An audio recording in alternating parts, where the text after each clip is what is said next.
Alright guys, in class today I drew the matter tree for you, so this goes hand in hand with the matter tree. So far we've talked about the 3 states of matter. We've talked about, you saw the PowerPoint from chapter 1 which introduced the 5 branches of chemistry, and then today I'm drawing the matter tree for you, and then we're going to talk about chemical and physical changes. First of all, let's review what a physical change is. Physical changes, let me see if this will let me write this way. Okay. Physical changes only change appearance. Okay? Only appearance. I believe I probably spelled that wrong, but it only changes what it looks like. There's 2 types of physical changes. There's physical changes that are reversible, and that's like melting, boiling. You know, you can get that ice back if you melt it. If you stick it back in the freezer, it's going to refreeze.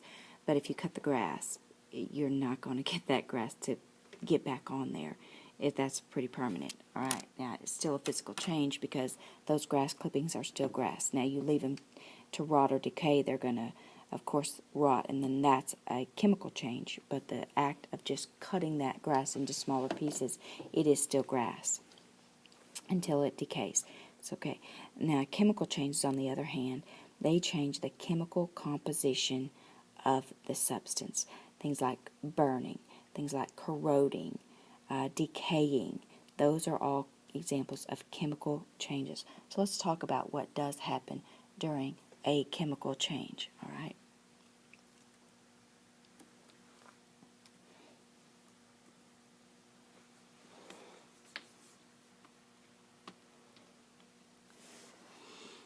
The ability of a substance to undergo that chemical change is called a chemical property. It's a little petty difference, but I do want you to know the difference between a chemical property and a chemical change. The ability to play football is a property. Going out there and doing it is different, okay? Some people have ability, some people, like me, we don't, all right? So that's the difference between the two. So the ability of something to burn is its chemical property.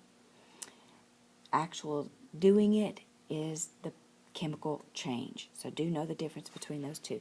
And so chemical properties can be used to identify a substance, but they can only be actually observed when the actual change is happening, when it's taking place. Make sure you know the difference. All right, now here's something that you need to know. I expect you to know this. The composition of the matter will always change during a chemical change. If it doesn't change what it is, it's not a chemical change. So please don't think that freezing water to form ice is not a chemical change, because guess what? Did the formula change? No, it's still H2O. So it is not a chemical change. That is physical change. It may look different, it may feel different, but the chemical composition is still H2O. So it is definitely not a chemical change. During a chemical change, the chemical composition of the matter itself must always change. That is pivotal. All right? All right, here's this magnet separating the iron from sulfur. It is physical. And that's something that you all can do in a lab. And if Mr. Mahar chooses to do that lab, that's a good lab. We've done it several times in the past. And those iron filings are being picked up by a magnet, and you see those tiny little yellow things? That is sulfur, flowers of sulfur that are attached to it. And that is being separated because one physical property of iron is that it is magnetic. And sulfur is not attracted to a magnet. So you can use it to pick out the shavings, the iron filings, the iron shavings from that sulfur. However, if you heat this mixture, now then a chemical change happens. Because if you take, let me get a pencil here. If you take iron, whose chemical formula, I'm waiting here, is Fe plus F. When you add heat, this little triangle above here is a delta, and it means you add heat. Then a chemical change occurs. and this happens. Fe2S3. This is iron 3 sulfide, which is a very stinky, molten-y, globby stuff that you see that glows, that reddish color right there. And it is called iron 3 sulfide to be specific, and it cannot be attracted by a magnet. Let me escape out of here. I guess I want to save the changes.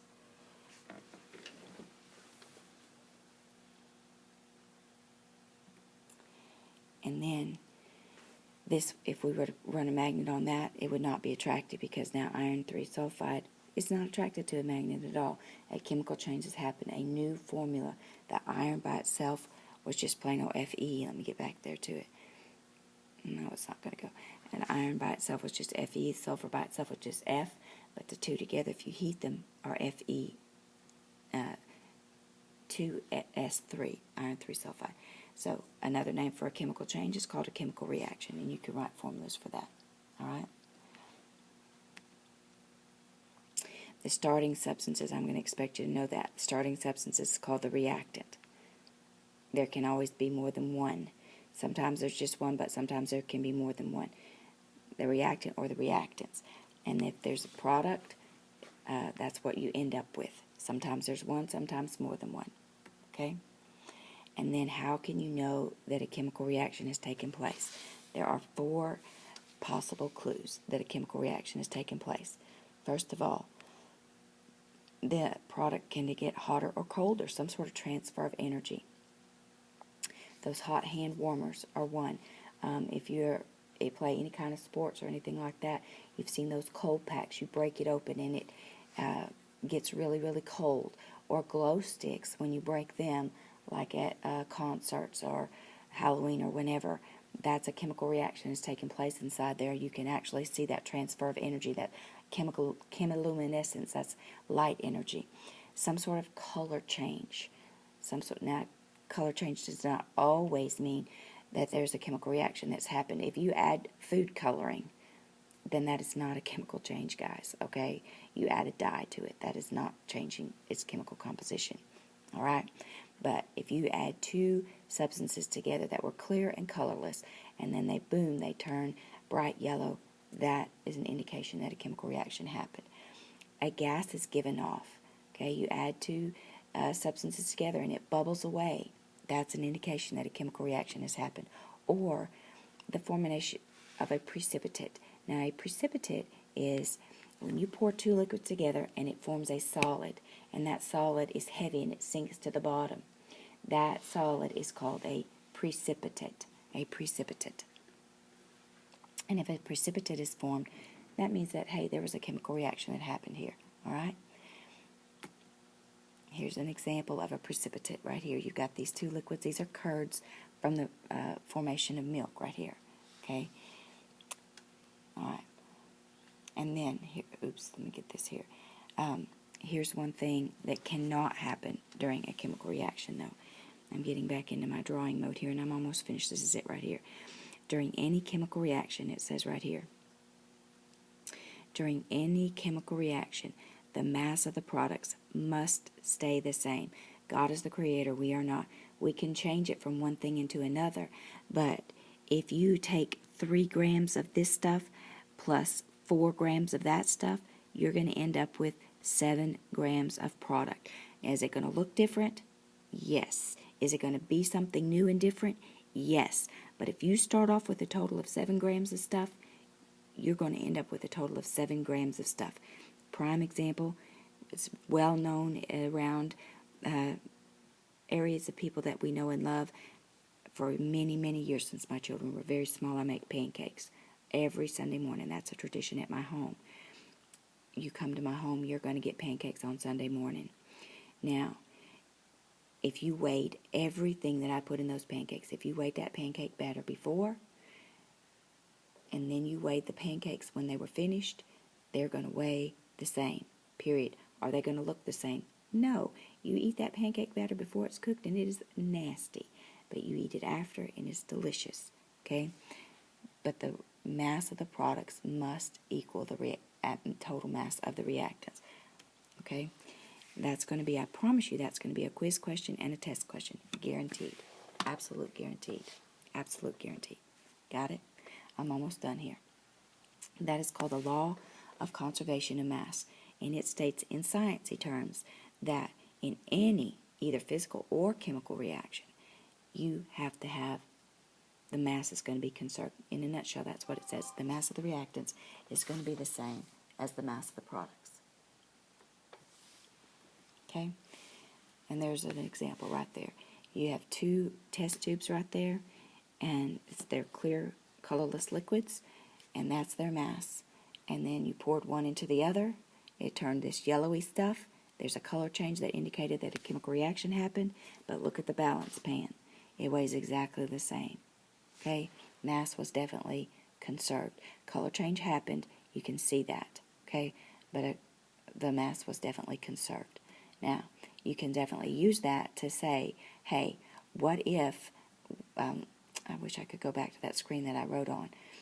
Could you, if I told you that I ended up with 7 grams of stuff and that I started off with 4 grams of this stuff, how much of the second stuff did I add? Could you figure out that it was 3 grams? I hope so, because that's going to be a quiz question for you. Guaranteed it is. For example, if I tell you that I'm going to make some carbon dioxide gas, okay, and you end up with 44 grams of that carbon dioxide gas, and you start off with 28 grams of carbon, how many grams of oxygen did you use? Could you figure that out? I hope so. That's because that's exactly what I'm talking about. All right? And then here's our little quiz. Let me get right. Which of the following is a chemical reaction? Melting of lead, dissolving sugar in water, rusting iron, crushing of stone. I hope that if you see this, you know that melting is never going to be a chemical reaction. Okay? If you dissolve sugar in water, can you get that sugar back? Yes. If you boil the water, you're left with the sugar. But rusting is a chemical change. Okay? Crushing a stone, it's still stone, it's just smaller. So it is rusting. Which of the following is not a possible clue that a chemical change has taken place? Changing from a solid, liquid, or gas, change of color, producing a gas, or forming a precipitate. I hope all of you choose A, because that is the correct answer. Change of state. Okay? During any chemical change, the mass of the products is always equal to the mass of the reactants. I guarantee you that's a quiz and test question coming. All right? Guaranteed. I've gone well over my time here, but that's the end of this show. All right? And that's the end of the chapter.